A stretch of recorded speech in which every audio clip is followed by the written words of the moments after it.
Fala pessoal, eu sou o Fragma e no vídeo de hoje eu vou falar sobre o porquê que o Bitcoin cai durante períodos de guerra. Bora pro vídeo. Guerras fazem o Bitcoin cair, mas depois ele dispara. Por quê? Imagine acordar e ver a notícia de que começou uma guerra em algum lugar do mundo. Os mercados entram em pânico, a bolsa cai, investidores vendem tudo e o Bitcoin também despenca. Mas aqui está algo curioso. Historicamente, depois do choque inicial, o Bitcoin muitas vezes se recupera e pode até subir ainda mais. Por que isso acontece? E será que guerras podem paradoxalmente fortalecer o Bitcoin no longo prazo? Hoje você vai descobrir 3 guerras que fizeram o Bitcoin cair, mas depois ajudaram ele a subir. Por que guerras derrubam o Bitcoin? Antes de falar dos exemplos, precisamos entender uma coisa importante. Quando uma guerra começa, os investidores entram em modo de sobrevivência financeira. Eles vendem ativos considerados arriscados e procuram investimentos mais seguros. Entre esses ativos seguros estão o ouro, o dólar, a prata e ações mais seguras. Como o Bitcoin ainda é visto por muitos investidores como um ativo de risco, ele costuma cair junto com o mercado. Além disso, guerras criam incertezas como inflação, crises econômicas, sanções internacionais, instabilidade política. Tudo isso faz com que grandes investidores vendam rapidamente ativos voláteis. Mas, depois do pânico inicial, algo interessante costuma acontecer. Guerra da Rússia versus Ucrânia.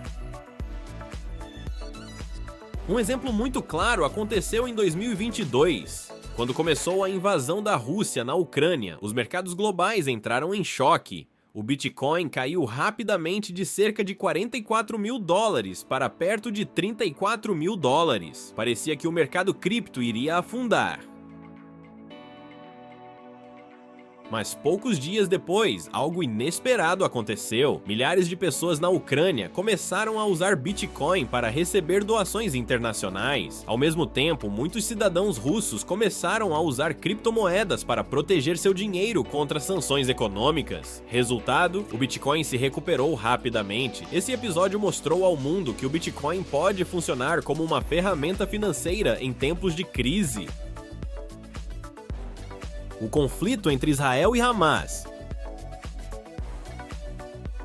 Outro exemplo aconteceu em 2023, com o conflito entre Israel e Hamas. Tudo começou com um evento conhecido como 2023 Hamas Attack on Israel. Assim que o conflito começou, os mercados reagiram com medo. O Bitcoin caiu no curto prazo, acompanhando a queda global dos ativos de risco, mas conforme o mercado percebeu que o conflito não se transformaria em uma guerra mundial, a confiança voltou.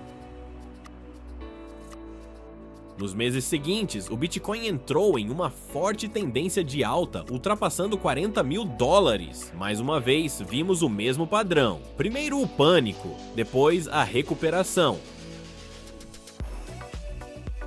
Tensões entre Irã e Estados Unidos.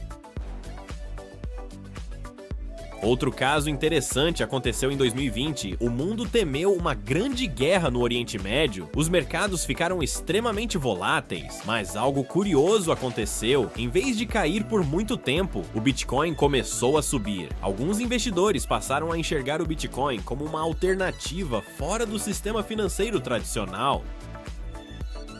Ou seja, em momentos de instabilidade política global, o Bitcoin pode funcionar como uma espécie de ativo alternativo.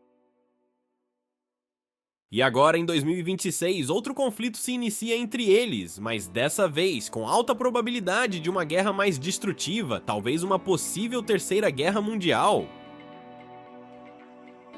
Então, será que nesse cenário atual o Bitcoin vai cair para depois subir como nos conflitos anteriores? Não sabemos. O que podemos fazer é analisar todo o passado do Bitcoin e ver que probabilisticamente é bem provável que aconteça igual ou parecido aos anos anteriores. O padrão que quase sempre se repete. Então a grande lição é a seguinte: Guerras podem derrubar o mercado no curto prazo, mas historicamente o Bitcoin tem mostrado uma capacidade impressionante de se recuperar após momentos de crise, e isso levanta uma pergunta interessante. Será que no futuro o Bitcoin pode se tornar um dos principais ativos de proteção contra crises globais? Ou ele continuará sendo apenas um ativo volátil? O que você acha? Deixe sua opinião aqui nos comentários. E lembre-se, o conteúdo desse vídeo não é indicação de investimento, e se você quer aprender mais sobre Bitcoin, criptomoedas e o futuro do dinheiro, já se inscreve no canal e ativa o sino para não perder os próximos vídeos. Entenda Bitcoin ou seja diluído. Nos vemos no próximo vídeo.